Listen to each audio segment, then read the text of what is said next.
இந்தியாவுக்கு துரோகம் செய்யப்படுகிறது. இது ஒரு வகையில் இந்த மசோதா ஒன்றுபட்ட இந்தியாவை தகர்க்க வீசப்பட்ட வெடிகுண்டு. அதனால் தான் நாங்கள் இதை எதிர்க்கிறோம். माननीय सदस्य श्री के सुब्रायण जी. தலைவர் அவர்களே, இந்த விஷயத்தில் எனக்கு முன்னர் பேசிய பல உறுப்பினர்களின் கருத்துக்களோடு எனக்கும் உடன்பாடுதான். ஒரு அவசர கதியில் ஏதோ ஒரு அரசியல் நோக்கத்தை நிறைவேற்றிக் கொள்வதற்காக ஆட்சியாளர்கள் இந்த மசோதாவை முன்மொழிந்திருக்கிறார்கள். இந்த மசோதா முன்மொழியப்பட்டதில் மகளிருக்கு பிரதிநிதித்துவம் அதிகமாக வேண்டும் என்ற நோக்கத்தை காட்டிலும் தனிப்பட்ட அரசியல் ஆதாய நோக்கம்தான் மேலோங்கி இருக்கிறது என்பதை நான் உறுதிபட நம்புகிறேன். அதேபோல் டீலிமிட்டேஷனை பொறுத்தவரையிலும் இதற்கும் அதற்கும் என்ன சம்பந்தம் இருக்கிறது? ஏன் இதை முன்னரேயே நிறைவேற்றி இருக்கக்கூடாது? எதிர்கட்சி தரப்பில் இருந்து அப்பொழுது கூட இன்று முதல் கொண்டு வரலாம் என்று சொன்னபோது ஏன் ஏற்றுக்கொள்ளவில்லை? அதை 29ஆம் ஆண்டு போட்டு அதற்கு பின்னர் அது அமுலாகும் என்ற நிலையை எடுத்தவர்கள் திடீரென்று இப்படி ஒரு நிலையை எடுக்க வேண்டிய அரசியல் முக்கியத்துவம் என்ன? அதேபோல் தொகுதி மறுசீரமைப்பு என்பது இந்த ஆட்சியாளர்களால் செய்யப்படுகிற மிகப்பெரிய தவறு. அரசின் கொள்கையை நிறைவேற்றிய தென் மாநிலங்கள், குறிப்பாக தமிழ்நாடு மிகச் சிறப்பாக நிறைவேற்றியதால் மக்கள் தொகை குறைந்திருக்கிறது. அரசின் திட்டத்தை நிறைவேற்றியதற்கு தண்டனை கொடுக்கிறார்கள். என்ன ஆகிறது என்றால் வட மாநிலங்களில் பல இடங்களில் மிக அதிகமான எண்ணிக்கை கூடுகிறது. ஆனால் தென் மாநிலங்களில் குறிப்பாக தமிழகத்தில் மிக அதிகமாக குறைகிறது எண்ணிக்கை. இது ஆத்திரமூட்டுகிற வேலை மட்டுமல்ல, ஒன்றுபட்ட இந்தியாவை தேசிய விடுதலை இயக்கம் தான் கட்டியது, ஆட்சியாளர்கள் கட்டவில்லை.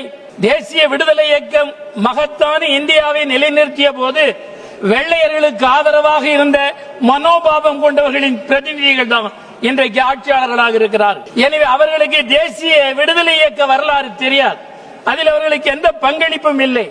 எனவே நான் இங்கே குறிப்பிட விரும்புவது, தென்னிந்தியாவுக்கு துரோகம் செய்யப்படுகிறது. இது ஒரு வகையில் இந்த மசோதா ஒன்றுபட்ட இந்தியாவை தகர்க்க வீசப்பட்ட வெடிகுண்டு. அதனால் தான் நாங்கள் இதை எதிர்க்கிறோம். எங்களுக்கு தென் மாநிலங்கள் முழுவதும் பாதிக்கப்படுகின்றன. பாதிப்பதற்கு காரணமாக இருந்ததற்கு இந்த பில் என்ன நிவர்த்தி தருகிறது, என்ன தீர்வு தருகிறது? பாதிக்கப்பட்ட தமிழ்நாடு முதலமைச்சர் அறிவித்திருக்கிறார், தமிழ்நாடு முழுவதும் கருப்பு கொடிகள் பறக்கின்றன. கருப்பு சட்டை போட்டுத்தான் தெருவிலே வலம் பெறுகிறார்கள். அரசின் திட்டங்களை நிறைவேற்றிய தமிழ்நாட்டை தண்டிக்கிற இந்த ஆட்சியாளர்களை வரலாறு கட்டாயம் தண்டித்தே தீரும். அதற்கான முன்னடையாளங்கள் இன்றைக்கு தென்படுகின்றன. எனவே இந்த விஷயத்தை நிறுத்தி வைத்து எதிர்க்கட்சிகளோடு கலந்து பேசி ஒத்த கருத்திணக்கத்திற்கு வர வேண்டும். ஒரு ஜனநாயக பண்பற்றவர்கள் ஆட்சியாளர்கள். இந்தியாவின் துரதிர்ஷ்டம், பொறுப்புள்ள இடத்தில் பொறுப்பற்றவர்கள் வந்து விட்டார்கள். பொறுப்பற்றவர்களால் தான் பொறுப்பற்ற முன்மொழிவுகள் முன்மொழியப்படுகின்றன.